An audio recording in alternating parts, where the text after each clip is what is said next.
সমস্ত প্রশংসা আল্লাহ রাব্বুল আলামিনের, যিনি আমাদেরকে সৃষ্টি করেছেন এবং অপরন্ত নিয়ামত দিয়ে ধন্য করেছেন। সালাম ও দরুদ আমাদের প্রিয় নবী মুহাম্মদ সাল্লাল্লাহু আলাইহি সাল্লাম এবং তার পরিবার বর্গের উপর। শুধু দর্শক শ্রোতা, আসসালামু আলাইকুম রাহমাতুল্লাহি ওয়া বারাকাতুহু। আজ আমরা রমাদানের হিকমত নিয়ে আলোচনা করব। আল্লাহ রাব্বুল আলামিন আমাদেরকে বিভিন্নভাবে ইবাদত করার তাগিদ দিয়েছেন। তার ভিতর আমরা দেহের ইবাদত, যেটা আমরা সাধারণত সালাতের মাধ্যমে আদায় করে থাকি, এবং সম্পদের ইবাদত, সম্পদ সেটা আমরা যাকাত দিয়ে পূর্ণ করি। এরপরে আমরা দেহ এবং সম্পদ দুটো দিয়ে আমরা ইবাদত করি, সেটা হলো হজ এবং জিহাদ। আর একটি ইবাদত আছে নফস, অর্থাৎ আমাদের নফস দিয়ে যেটা করি সেটা সিয়াম, নফসকে কন্ট্রোল করা, নফসকে নিয়ন্ত্রণ করা। তা আমরা সেই সিয়াম নিয়ে আলোচনা করছি। কিভাবে আমাদের যে সিয়ামের ইমানের দৃঢ়তা এবং দাসত্ব প্রকাশ করে, কিভাবে আমাদের সামনে অফুরন্ত খাবার, সুযোগ, তারপরে স্ত্রী, সম্ভোগ ইত্যাদি থেকে আমরা নিজেদেরকে বিরত রাখি।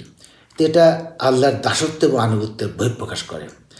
আরেকটি হলো যে আমরা তাকওয়া অর্জন করতে পারি। সেটা কিভাবে? আল্লাহ তাআলা পবিত্র কোরআনে বলেছেন যে ঈমানদারগণদের প্রতি আল্লাহ তাআলা যে সিয়াম ফরজ করেছেন এবং যেমন পূর্ববর্তী লোকদের জন্য করেছিলেন, তারপর বলেছেন যাতে করে তারা আল্লাহ ভীতি অর্জন করতে পারে, তাকওয়া অর্জন করতে পারে। তা আমরা তাকওয়া কী জন্য করি? যে এই যে আল্লাহর নির্দেশিত যে বিধান, বিশেষ করে রোজা, আমরা সেটাকে আল্লাহর ভয় আমরা পালন করি।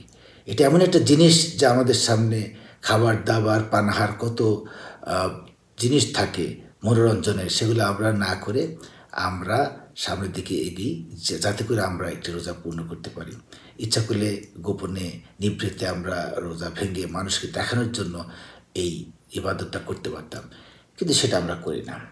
আরেকটি হলো ধনী লোকরা, যাদের অনেক সুযোগ রয়েছে, যাদের অনেক প্রাচুর্য রয়েছে, তারাও কিন্তু এই ক্ষুধার মাধ্যমে দরিদ্রের যে কি যাতনা, ক্ষুধার্তের যে কি যাতনা, তারা এই সিয়ামের মাধ্যমে তারা অনুধাবন করতে পারে এবং এভাবে করে তারা আল্লাহর নৈকট্য লাভ করে। সিয়ামের মাধ্যমে আমাদের রক্তের শিরাগুলো সংকুচিত হয়ে যায়। শয়তান মানুষের শিরায় শিরা প্রবেশ করার একটা ক্ষমতা নিয়েছে।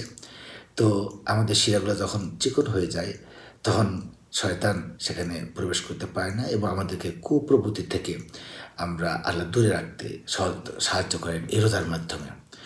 আরেকটি জিনিস হলো, এই রোজার মাধ্যমে শুধু দর্শক শ্রোতা আমাদের শারীরিক সুস্থতা বৃদ্ধি পায়। অনেকে মনে করতে পারে যে না খেয়ে থেকে দুর্বল হয়ে যাওয়ার সম্ভাবনা থাকে, কিন্তু আপনি অনেকেই লক্ষ্য করবেন যে রোজার ছাড়া অন্য মাসের চেয়ে আপনার রোজার দিনে আমরা অনেকাংশে বেশি সুস্থতা বোধ করি। যেমন আমাদের অনেকে, আমি আলোচনা করে দেখেছি, অনেকের সাথে কথা বলে দেখেছি যে রোজার সময় গ্যাস্ট্রিকের সম্ভাবনা খুব কম থাকে, পেট খারাপ থেকে শুরু করে অনেক কিছু। একটু দুর্বল লাগে, কিন্তু ইফতার করার পর যে পরিতৃপ্তি আসে, সেটা যারা রোজা থাকে তারাই শুধু বোঝে। তো দর্শক শ্রোতা, এই যে রোজার যে হিকমত, আরও অনেক আলোচনা থাকবে সামনের দিকে, আমরা এই আলোচনাগুলো করবো ইনশাল্লাহ। তার মানে রোজাতে আমরা যেমন মিথ্যা কথা বলি না, বলা যাবে না, কারণ আমরা রোজা থাকি। এবং রোজা থাকা অবস্থায় কেউ যদি গায়ে পুড়ে ঝগড়া করতে আসে, তাহলে রাসূলুল্লাহ সাল্লাল্লাহু আলাইহি ওয়াসাল্লাম বলতে বলেছেন যে স্মরণ করে দিতে, আমি রোজাদার। তার মানে আমি রোজাদার, আমার থেকে দূরে থাকো। আমাকে যে আমার যে মেজাজ কন্ট্রোল করার জন্য কোনো কিছু যেন না করা হয়, তো সেই জন্য এটা বলা হয়েছে। তো রোজা থাকলে সবসময় মনে হয় যে আমি কোনোভাবেই কোনো অকাম কুকাম যেটা বলে মানুষ, সেটা করা থেকে বিরত থাকার জন্য রোজা আমাদের সামনে আল্লাহ দিয়েছেন পরীক্ষা করার জন্য। তো আল্লাহ তাআলা আমাদেরকে বিভিন্নভাবে পরীক্ষা করে আল্লাহ তাআলা চান আমরা পুরস্কৃত হই। সেই রোজার মাস, সেই রোজার দিন আমরা পালন করছি।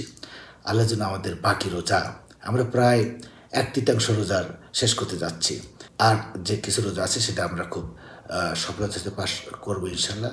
তো শুধু দর্শক শ্রোতা, সে পর্যন্ত সবাই ভালো থাকুন। আগামী দিন আমরা আর নতুন আলোচনা নিয়ে আপনার সামনে হাজির হবো ইনশাল্লাহ বিদিনিল্লাহ।